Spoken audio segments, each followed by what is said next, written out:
Okay, fight fans, this is Kurt DeVille with Counterpunch Boxing News, and I just want to break up a recap. The I got two videos in the mix, which will come before these, but this here is the breakdown. This is the recap of the Erislandy Lara Swift Jared Hurd, fight. You know, Erislandy Lara came in quick, establishing that left hand. He started really well, and then you know, the slickness was still there, and for the first 2 or 3 rounds, Jared Hurd was still in the pocket. He came forward like he said he was going to do. He pushed, he persevered, right? Laura was popping him with that left, and it was beautiful, just solid uppercuts. And I'm like, okay, this is, for a minute, it looked like it was an outclass, but I think Jared Hurds and his camp knew you're gonna get this work. You're gonna get hit. You're gonna take them fucking lefts. And he took them lefts. He took them lefts from Lara because he knew, okay, let me take the best this guy has. You know what I mean? Because Lara, this ultimately shows Lara's no Mayweather, but I'm gonna get to that. You know what I mean? He's a lot not like Mayweather, but you know, Jared knew I'm gonna take these punches, and I'm gonna take these punches um to get mine in. And if you look at the punches that Swift Hurd threw, it wasn't like the solid punches. It was the accumulation of punches that he threw, and then he threw them kind of at angles at times. And Lara was able to uphand that. But his defense became his crutch. And it does that at times because when you put your guard up like this, you're not able to see everything. He sees a lot coming from here, with his eyes, but those uppercuts coming through, they'll catch him each time, either his nose or his forehead. So, the fight went good, I was really surprised by Lara that he stayed in there, but it was unlike a Lara fight. It wasn't like him fighting Goucher. He was using the ring, and I don't really think that. Now, Jared did not allow him to lock him up. He did not allow that. He did not allow him to clinch. He didn't allow any of that shit. He, when he tried that, he brushed him off. But it's like how, it's kind of weird for you, a little guy like Lara, to grab a big guy like Hurd. And so the whole thing, about it, it's like one of them situations where, well, damn, I got to do something to keep this guy off me. And I think in the fourth round, Lara caught him with something that got his attention. But Lara kind of stayed back in the pocket, um, but I think what Lara tried to do, he tried to do like a Mayweather like impression, and I said this earlier, but he stayed in the pocket too long, and I don't even really now think about it. Now I think more about it. It wasn't a Mayweather impression at all. It was the fact that he was getting tired. This guy throwing this many punches. You got to ask yourself, when was the last time he fought a guy like Paul Williams? Hell, that was 2013, 12. Man, that's been 6 years ago. That's a long time when he got robbed by Paul Williams. Sure.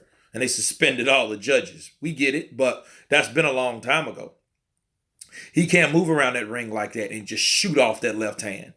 And then Lara should really understand, he's so a perfection artist when it comes to landing punches because he's so used to scoring punches that he doesn't throw that left when he should have thrown it. It doesn't really matter if it lands or not. A lot of times you guys got to throw it. Just like Jared didn't care. Jared threw these punches. Boom, boom, boom, boom, boom, boom. He threw these punches. But that knockdown ultimately is what stopped the whole thing. That fight would have been a close win for Lara, and then Lara should have set his ass down. However, you know what? I'm a Lara fan, don't get me wrong, but I'm glad it happened like this. That's my own personal opinion because now it was a brotherhood between the two Charlo brothers and Lara with the Ronnie Shields camp. So you don't have that to worry about no more. So you got Jared Smith. He came in there Round 6, 7, 8, 9, he did the same thing. Now, around 9, he started jabbing. And then we could tell Lara was tired because he wasn't responding to those jabs, and he caught him with some. He caught him with a lot more than anybody's ever caught Erislandy Lara with a jab. That's why I knew, okay, something is wrong with Erislandy Lara. Because he normally, if you got a guy that's jabbing, he's pot shotting. He's just flickering out this jab. Lara's supposed to come over with that. That was the classic counter for the left all day, and he didn't throw it. And if he didn't throw it, that means there's a reason. He was tired. You know? So it looked like somebody that just ran out of gas. And I've never seen Erislandy Lara like that. But but the funny thing about it, that like rounds 10 and 11, Lara came back. So it was a classic fight. I mean, the ironic thing that Lara actually truly lost the fight, but he can't get that same jacket that he's been getting, that this motherfucker never fights or he just runs, because he didn't do any running. You know what I'm saying? He did fighting.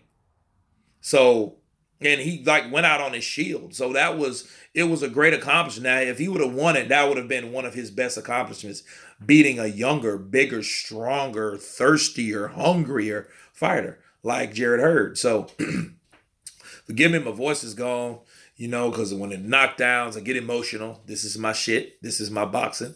I love boxing. So, I got emotional in there, and then, I get loud and I lost my voice. So, but yeah, Lara, he said he wants to rematch. You know what I mean? And of course, that's what a champion would do.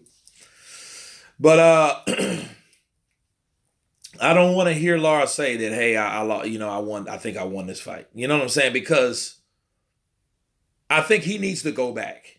I think he really needs to go back and honestly look at that, because that reminds me of a fighter named Ike Corte. And Ike Corte was in a lot of close fights, like with De La Hoya, like with Fernando Vargas, like with Vernon Forrest. He was in fights like that where the decisions didn't go his way, right? So, and since it didn't go his way, he was the kind of guy that thought that he always got robbed. But those weren't robbers, those were quick decisions, especially the De La Hoya fight.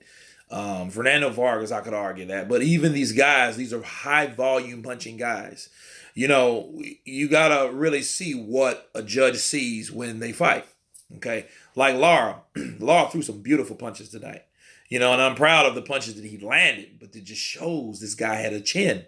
This guy reminds me, of course, of Deontay Wilder, right? So, this fight was a classic fight. But anyway, I think the right guy got it. If they wouldn't have gave it to Jarrett Hurd, it would be because like all the other Lara fights, and why he didn't get the decision, because he wasn't the bigger name, which is not fair. So ironically, it was the right decision tonight, coming from the lesser known guy. But like I said, out with the old, in with the new. The new has to fight each other. Look at Trout, look at Lara, look at Vladimir, right?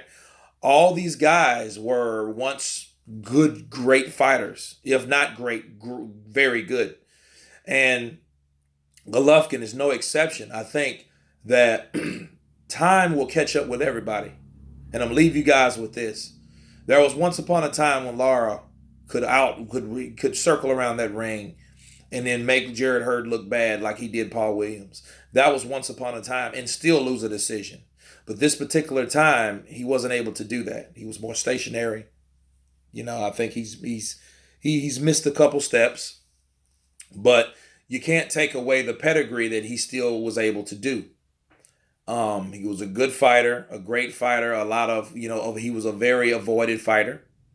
And people seen the the flaws in him. They seen he was vulnerable, so they took the fight, which was a very good strategy. But if anybody watches this channel, they know that's not the most heroic thing to me, and I don't really look at that as a good, as a great accomplishment, But Jarrett Hurd still deserves all the credit. And I can't wait for him to fight more and more as time goes on. But anyway, this concludes my discussion about the saga between Lara and Hurd. But you guys, please subscribe. You guys tell me what you think about it. Until then, you guys been counterpunched. Peace.